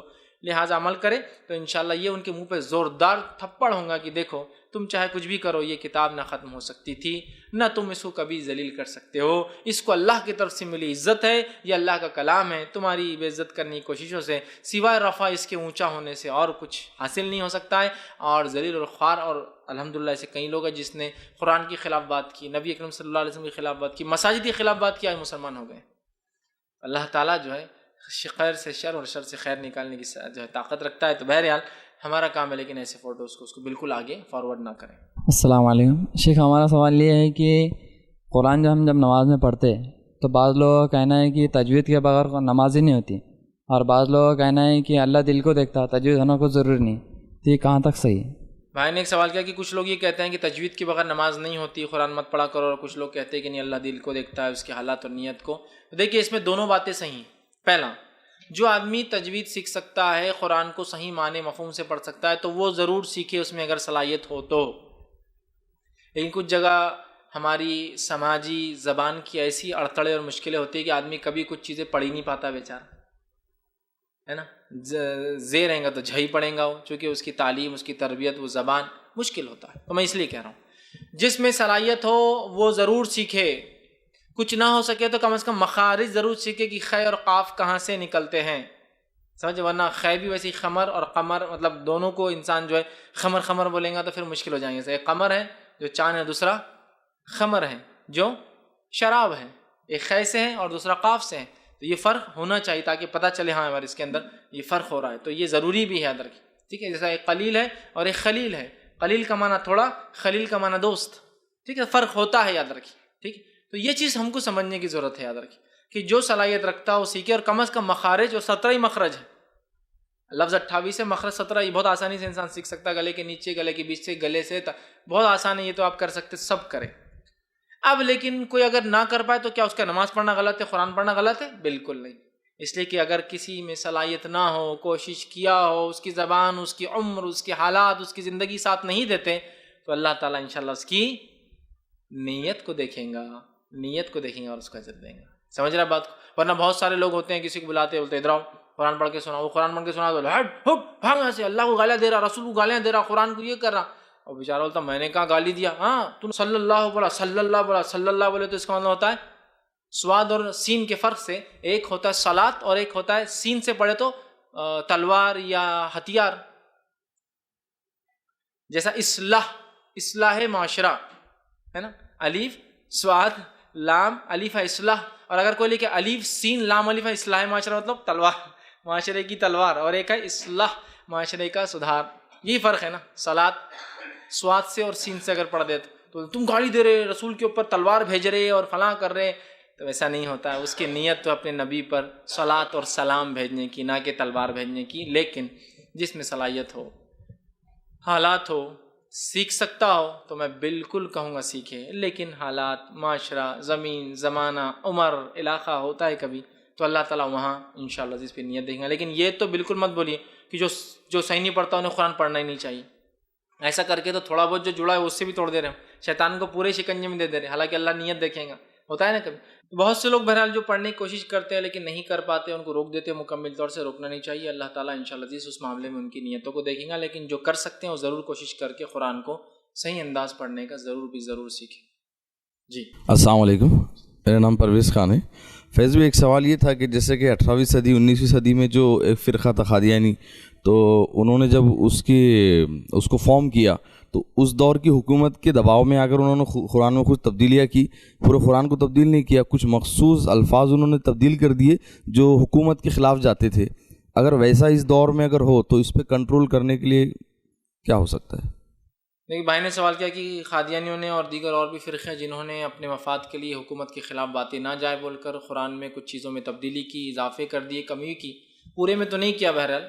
تو اس معاملے میں ہم کیا کریں؟ تو دیکھیے سب سے پہلی چیز تو ایسا کوئی بھی انسان جو اللہ کی کتاب میں ذرہ برابر بھی کمی بیشی کرتا ہے وہ کافر ہے، وہ کافر ہے، یاد رکھیے. اور وہ فرقہ باطلہ کہلائیں گا. وہ جہنمی لوگ ہوں گے، اس لیے کہ اللہ کے کلام میں کوئی تبدیلی نہیں لا سکتے. یاد رکھیے کسی بھی حال میں، چاہے کسی حکومت کے خلاف جاؤ، کسی فرد کے خلاف جاؤ، کسی شہر، ورنہ ہوں گا نا چور کے خلاف بہت ساری آیتیں، ہاتھ کاٹ دو تو اس کو تو برا لگے گا، تو بولیں گے ہٹا دو اس کو، ٹھیک ہے. حق باطل کے خلاف کتنی آیتیں قرآن کی کہ باطل کے خلاف اٹھ کھڑے ہو، خلاف بولو اور حقدار کی مدد کرو، مسکینوں کی مدد کرو، سائلوں کی مدد کرو. تو جو لوٹ کھسوٹ کرنے والے ہیں، کالا بازاری کرنے والے ہیں، ٹیررسٹ قسم کے لوگ ہیں، ایسی حکومتیں جو لوگوں کو دبا کے حکومت کرنا ہے، ان کے لیے تو سمجھے نا قرآن خلاف ہے. یاد رکھیے اس میں کوئی تبدیلی کمی بیشی نہیں ہوگی. جو ایسا کرے گا کسی کے لیے بھی وہ کافر کہلائیں گا، وہ اسلام سے خارج ہے، وہ جہنم میں جائیں گا، چونکہ اللہ کی کتاب میں وہ تبدیل لانے کی کوشش کر رہا ہے. ہاں اب اس کے ساتھ کیا کیا جائے؟ چونکہ وہ زمین میں فساد مچا رہا ہے، وقت کے علماء اس کے مختلف سزائیں سنا سکتے ہیں. ڈیپینڈ اس کے فساد کتنا تھا اور اس کے زندہ رہنے میں اور مار دینے میں یا جلا وطن کرنے میں کیا نقصان اور کیا فائدے ہو سکتے ہیں، وہ اپنے لحاظ سے اس کی سزا طے کرے. مختلف زمانوں میں مختلف لوگوں کو اس سزائیں دی گئی، لیکن الحمدللہ اسے بہت کم یا فرقے گزرے جنہوں نے ایسی جسارت یا کوشش کی ہے، لیکن اتنا کرنے کے بعد بھی اللہ کے کلام میں الحمدللہ وہ کوئی خاص تبدیلی نہیں لا سکتے، اس لیے کہ اللہ کے کلام کی حفاظت کا ذمہ اللہ تعالیٰ نے خود لے رکھا ہے۔ تو وقت کے علماء طے کریں گے کہ پھر ان کے ساتھ کیا کرنا چاہیے اور کیا سلوک اور کیا معاملہ ہو۔ السلام علیکم۔ شیعہ لوگ بولتے ہیں قرآن زیادہ تھا، اس کا کیا مسائل کے اس کے وجہ سے؟ میں نے ایک سوال کیا، شیعہ لوگ کہتے ہیں کہ قرآن زیادہ تھا، اس کی کیا حقیقت ہے؟ دیکھیے، ایک بات تو یہ ہے کہ بہت سارا قرآن کا حصہ جو نبی اکرم صلی اللہ علیہ وسلم کے زمانے میں اترا وہ منسوخ بھی کر دیا گیا۔ مثال کے طور پر نبی اکرم صلی اللہ علیہ وسلم کے زمانے کے تعلق سے ایک صحابی فرماتے ہیں کہ سورہ احزاب سورہ بقرہ سے بھی بڑی تھی۔ پھر وہ کہتے کہ ایک رات میں سورہ احزاب پڑھنے لگا تو جتنی ابھی ہے اس سے آگے مجھے یاد نہیں آئی۔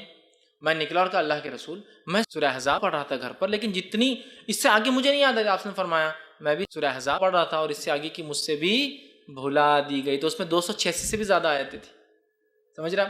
تو ایسا اگر کوئی کہے کہ قرآن زیادہ تھا کم ہو گیا تو یاد رکھیے وہ زیادہ نہیں تھا، اللہ نے وقت اور ضرورت کے تحت کچھ باتیں نازل کی جس کو منسوخ کر دیا بھلا کر۔ قرآن کا کچھ منسوخ حصہ آج ایسا بھی ہے جو باقی حدیث کے اندر باقی ہے، جیسا کہ حضرت عائشہ فرماتی ہے کہ رضاعت 10 بار دودھ پلانے سے وہ عورت ماں بن جاتی ہے بچے کی، یہ بات پہلے قرآن میں تھی، پھر قرآن سے نکال کر حدیث میں آ گئی، اور پھر حدیث میں آپ نے کہا کہ 5 بار جو پلائے تو رضاعت قائم ہو جاتی ہے، تو پہلے قرآن میں تھی پھر حدیث میں۔ اسی طرح ایک روایت میں آتا ہے کہ سنسار کرنا، مرنے والے زنا کرنے والے کو شادی شدہ مار دینا، یہ پہلے قرآن میں تھا، بعد میں قرآن سے نکل کے حدیث میں آ گیا، اور قرآن میں کیا باقی ہے ابھی؟ جو شادی شدہ نہیں، غیر شادی شدہ زنا کرے تو اس کو 100 کوڑے لگاؤ، لیکن شادی شدہ کا نکال۔ تو پہلے کچھ قرآن کا حصہ ہوا کرتا تھا جو نکل کر حدیث میں آ گیا، پہلے کچھ قرآن کا حصہ ہوا کرتا تھا جو قرآن میں باقی ہے لیکن منسوخ کر دیا گیا، اس پہ عمل نہیں کرنا ہے، اور ایسا قرآن کا پہلے بہت سا حصہ تھا جو قرآن میں تھا لیکن اللہ نے پھر اس کو بھلا دیا۔ تو اگر اس معنی میں کوئی کہے زیادہ تھا کم کر دیا تو ایک علم کے لیے تو ٹھیک ہے، عام زبان میں کہیں گا قرآن زیادہ تھا کم تو پھر یہ الزام ہے قرآن پر، اس لیے کہ اللہ نے جتنا چاہا جیسے چاہا اتارا، جتنا چاہا جیسے چاہا باقی رکھا یا ختم کر دیا، اور جتنا چاہا جیسے چاہا اس کو بھلا دیا۔ اب جو قرآن باقی ہے وہی حقیقی قرآن ہے، یہ بات یاد رکھ لیجیے، وہی حقیقی قرآن ہے، اس میں اب کوئی رد و بدل یا تبدیلی نہیں ہو سکتی ہے۔ تو اگر شیعہ ایسے دعویٰ کرتے ہیں کہ قرآن میں زیادہ تھے 10 پارے وہ گم گئے، اور ان کے ایک جو ہے مہدی ہے جو چھپ گئے اور قیامت سے پہلے 10 پارے لائیں گے اور پورے شیعہ مل کے سنیوں کو اور پوری انسانیت کو ختم کر دیں گے، یہ سب بے بنیاد باتیں ہیں، اس کی کوئی حقیقت نہ قرآن میں ملتی ہے نہ حدیث میں آپ نے بتایا کہ قرآن زیادہ تھا۔ وہ جو زیادہ اور کمی تھا میں بتا دیا وہ منسوخ کی شکل میں تھا، کچھ منسوخ آج بھی قرآن میں جو لائق عمل نہیں، کچھ منسوخ حدیث میں چلے گا جو نکال دیا گیا، اور کچھ بھلا دیا گیا صحابہ کے ذہنوں سے، جیسے کہ سورہ توبہ سورہ بقرہ سے بھی بڑی ہوا کرتی تھی۔ انشاءاللہ کبھی موقع ملا تو قرآن کے ناسخ اور منسوخ اس پر بھی ہم جو ہے کچھ باتیں انشاءاللہ ضرور دیکھیں گے۔ السلام علیکم۔ فیض بھائی، قرآن پڑھنے کے لیے وضو ہونا ضروری ہے کیا؟ بغیر وضو کے قرآن پڑھ سکتے ہیں کیا؟ بھائی نے ایک سوال کیا کہ قرآن کے پڑھنے کے لیے کیا وضو ضروری ہے، شرط ہے؟ تو آئیے اس کی تفصیلات میں دے دیتا ہوں۔ سب سے پہلی چیز، اسلام میں 2 ہی عبادتیں ایسی ہیں جن کے لیے وضو شرط ہے، فرض ہے، کنڈیشن ہے، اس کے بغیر وہ عبادت نہیں ہوتی۔ پہلی نماز، دوسرا طواف۔ نماز اور طواف 2 ایسی عبادتیں ہیں جو بغیر وضو کے نہیں ہو سکتا، غسل بھی ہو اور وضو بھی ہو تبھی ہونگا۔ اس کے علاوہ ساری عبادتوں کے لیے وضو سنت ہے، مستحب ریکمنڈڈ ہے، مباح ہے، جائز ہے، بہت اچھی بات ہے، لیکن شرط، کنڈیشن اور فرض نہیں ہے، لہٰذا قرآن اس میں شامل نہیں ہے۔ قرآن کو وضو سے پڑھنا، اسی طرح ہر عبادت کو وضو سے کرنا اچھی بات ہے، لیکن شرط ایز اے کنڈیشن صرف 2 عبادتیں ہیں، سمجھ رہے آپ؟ تو لہٰذا قرآن کے لیے وضو ہونا کنڈیشن نہیں ہے، شرط نہیں ہے، ہاں اچھی بات ہے، جس کو ہم کہیں گے مستحب ہے، سنت ہے، مباح ہے، لیکن کنڈیشن نہیں ہے۔ اگر آپ غسل سے ہو تو کافی ہے، تو لہٰذا قرآن کو، اب وہ آیت کا کیا، لا یمسون الا المطہرون، اس کو نہیں چھو سکتے مگر سوائے پاکیزہ، تو یاد رکھیے اس کے تعلق سے علماء کی آپ تشریحات پڑھیے۔ اس میں اکثر علماء نے لکھا مطہرون جو کہتے ہیں وہ اس کو کہتے ہیں جو پہلے سے پاکیزہ ہو، اس سے مراد ہے جب مشرکین مکہ نے یہ کہا کہ محمد پر نعوذ باللہ شیطان اترتا ہے وحی کو لے کر، قرآن کو لے کر، تو تب اللہ نے کہا لا یمسون الا المطہرون، اس قرآن کو لوح محفوظ پر کوئی نہیں چھو سکتا مگر سوائے فرشتوں کے۔ وآیت اس کانٹیکسٹ میں مطہرون جو پہلے سے پاکیزہ ہو، فرشتے، تو شیطان لے کر اترتا ہے، جو مشرکین کی ایک جو الزام تھا اس کے جواب میں آیت آئی، اس کو فرشتوں کے علاوہ کوئی نہیں چھو سکتا۔ اور اس کے علاوہ جو ہے عبداللہ ابن عباس کا قول ہے کہ وہ کہتے تھے کہ ضروری ہے، لیکن جہاں تک میں جانتا ہوں، میرا علم ہے، 2 ہی عبادتیں جس میں جو ہے عبادت میں وضو شرط ہے، ایز اے کنڈیشن ہے، اس کے بغیر عبادت نہیں ہوں گی، وہ ہے نماز اور طواف. اس کے علاوہ سب کے لیے سنت مستحب ہے. لیکن میں ہرگز یہ نہیں کہہ رہا ہوں کہ قرآن کو آپ ہمیشہ بغیر وضو سے پڑھیں، لیکن میں یہ کہہ رہا ہوں کہ وضو بغیر وضو سے بھی پڑھا جا سکتا ہے، اس لیے کہ یہ کنڈیشن نہیں ہے، شرط نہیں ہے. تو لہٰذا نماز اور طواف کے علاوہ ساری عبادتوں میں وضو مستحب ہے، لیکن ضروری نہیں ہے. السلام علیکم. پھر بھی ایک آپ نے بھی اس سے پہلے بولے کہ حرف چینج کرنے والا کافر ہے، تو قرآن کے مفہوم کو چینج کرنے والا کیا ہے؟ اور دوسرا، اینڈرائڈ اپلیکیشنز میں قرآن وغیرہ ہوتے ہیں تو آفس وغیرہ میں باتھ روم میں بھی لے کر جاتے ہیں، تو اس معاملے میں کیا؟ بھائی نے ایک سوال کیا کہ قرآن کے الفاظ چینج کرنا ہو تو کافر ہے، معنی چینج کرنے والا کیا ہے، مفہوم. تو یاد رکھیے اگر قرآن کا کوئی مفہوم کتاب اور سنت کے موافق ہو، اقوال صحابہ کے موافق ہو، یا اہل علم میں اس کا وہ معنی لیا ہو، تو میں سمجھتا ہوں پھر کوئی معنی نہیں. لیکن اگر کوئی بالکل ہی الٹ معنی لے اور وہ کرے تو میں کہوں گا وہ انسان گمراہی کی طرف انسانیت کو لے جا رہا ہے، لیکن اسے ہم کھلے طور سے کافر نہیں کہیں گے. لیکن وہ گمراہ ہے اور وہ گمراہی کی طرف انسانیت کو لے جا رہا ہے، اس کی گمراہی کی پکڑ کی جائیں گی اور اس کی سخت طریقے سے اصلاح کی جائیں گے، لیکن ہم اس کو کافر ڈکلیئر نہیں کریں گے، اس لیے کہ وہ قرآن کو نہیں چینج کر رہا ہے نا، سمجھ رہا ہے، ایکچولی ورڈنگ سے کچھ نہیں کر رہا ہے، لیکن معنی میں کھیل کر رہا تھا کہ امت نے بگاڑ لائے. ہاں، بگاڑ کس معنی کا لا رہا تو کافر بھی ہو سکتا ہے، لیکن اس عقیدے کی وجہ سے کافر ہوں گا، سمجھ رہا. تو لہٰذا اس کی اصلاح کی جائیں گی، اس کی پکڑ کی جائیں گی. رہا معاملہ دوسرا بھائی کا سوال کہ قرآن اینڈرائڈ اپلیکیشن میں ہوتا ہے تو کیا اس فون کو لے کے باتھ روم وغیرہ ہم جاتے ہیں تو کیسا ہے؟ تو یاد رکھیے قرآن جو موبائل کی شکل میں ہوتا ہے یا کسی اور شکل میں ہوتا ہے، الیکٹرانک فارم میں ہے، یہ حقیقت میں اس کی وہ حرمت نہیں جو مصحف کی حرمت ہے. مصحف مطلب جو کتابی شکل میں قرآن ہوتا ہے، بک فارم میں جو ہوتا ہے، اس کو آپ بیت الخلاء نہیں لے جا سکتے. لیکن جب ہم اینڈرائڈ اپلیکیشن کی بات کریں، اینڈرائڈ اپلیکیشن قرآن نہیں ایکچولی، وہ ایک فون ہے اور فون میں ایک اپلیکیشن ڈالا گیا ہے جس کی حرمت مصحف کی جیسی نہیں ہے، کتاب کی شکل میں نہیں ہے. تو لہٰذا اگر اینڈرائڈ اپلیکیشن میں قرآن ہوتا ہے، اس کو باتھ روم لے جانے میں کوئی مسئلہ اور کوئی حرج نہیں ہے، لیکن سنا نہیں جائیں گا اور پڑھا نہیں جائیں گا، وہ بات تو ہے سب کو سمجھ میں آتی، ٹھیک ہے. لیکن لے جانے کے حد تک مسئلہ نہیں، اس لیے کہ اینڈرائڈ اپلیکیشن کی ویسی حرمت نہیں ہوگی جو ایکچولی قرآن کی جو وہ بک فارم میں ہوتا ہے حرمت ہوتی ہے. تو لہٰذا اگر ویسے فون میں قرآن ہو، عورتیں حائضہ ہوتی ہے، ان کا اپلیکیشن ہے، تو بھی وہ ہاتھ لگا سکتی ہے، اس لیے کہ ایکچوئل وہ قرآن نہیں ہے، ایک فون ہے، اس میں قرآن ہے. اسی طرح باتھ روم جاتے ہیں تو بھی جیب میں ڈال کے لے جا سکتے ہیں. اسی طرح جو ہے اور بھی بہت ساری چیزیں ہوتی ہیں اس کے اندر جو اپلیکیشن میں واٹس ایپ کے ذریعے، فوٹوز کے ذریعے آتی ہے، لیکن قرآن ایک الگ اپلیکیشن، ایک الگ چیز ہے اور اس کی حرمت قرآن جیسی نہیں ہوگی. تو لہٰذا اگر کوئی اینڈرائڈ کی شکل میں یا کسی اور اپلیکیشن کی شکل میں قرآن جیب میں رہتا ہے، لے جانے میں کوئی حرج نہیں. لیکن ہاں، اگر ایکچوئل مصحف ہے تو پھر وہ باتھ روم میں یا طہارت خانوں میں، بیت الخلاء میں یا واش رومز میں اسے نہیں لے جانا چاہیے، باہر رکھ کر جائے، آ کر پھر اس کو وہ پھر رکھ سکتا ہے. لیکن اینڈرائڈ اپلیکیشن کی حرمت مصحف کی حرمت کی جیسی نہیں ہے. فائز بھائی، ہمارا آپ سے یہ سوال ہے کہ اپنے مکانوں میں جو بوسیدہ قرآن ہو جاتی ہے، جو پرانے اوراق ہو جاتے ہیں، تو انہیں ایک کسی پانی کے اندر ڈال دینا چاہیے یا جلانے کی کچھ اجازت ہے؟ بھائی نے ایک اچھا سوال کیا. بہت سارے لوگ پوچھتے ہیں کہ قرآنی اوراق، بوسیدہ اوراق یا دینی کتاب جس میں قرآن و حدیث لکھی ہوتی ہے، اس کا کیا کیا جائے؟ جلایا جائے، پانی میں بہا جائے، یا کیا کیا جائے؟ تو اس تعلق سے یاد رکھیے علماء کی کئی اقوال ہے. پہلا، اس کو دفن کر دیا جائے، سب سے اچھا طریقہ. مٹی کھودی جائے، گڑھا کھودا جائے، ڈال دیا جائے. دفن کرنے میں فائدہ یہ ہے کہ وہ خود بخود وقت کے ساتھ ختم ہو جائیں گے، کیڑے مکوڑے اسے کھا لیں گے اور ختم ہو جائیں گا. لیکن امکان اور ڈر یہ بھی ہے کہ اس پہ کھڑا ہو جائے، اس پہ بھاگے، اس کو رون دے تو پھر ایک نیا مسئلہ کھڑا ہو جائے. تو ایسی جگہ ڈالے جہاں لوگ عام طور سے ایسی کتابوں کو ہی ڈالتے ہیں.